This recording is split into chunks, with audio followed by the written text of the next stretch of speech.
When Careless in Red opens, it is almost 3 months after Helen Lynley's death.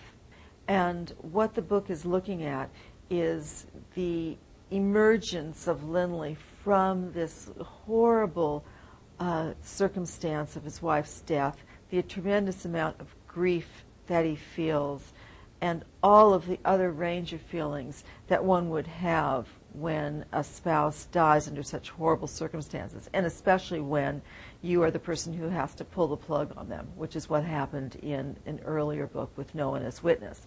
The reward of doing this series this way is that I have an opportunity to explore the lives of the continuing characters. I liked writing the book prior to this, a book called What Came Before He Shot Her, because it gave me an entirely different challenge. And I always like to challenge myself when I'm writing a novel.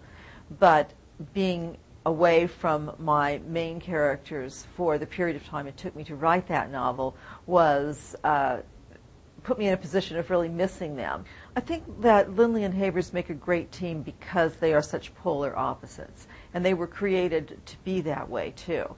In the creation of Lynley, I realized that I was coming up with a character who was probably pretty unbelievable and probably unlikable as well, because it's hard really to like a character who has everything going for him. So I created a character to be a vehicle through which the reader's dislike could be channeled, and that's called prescribing the reader's symptom. And what that means is the reader's being invited to dislike a character so that when the reader finally sees the character, they don't dislike them.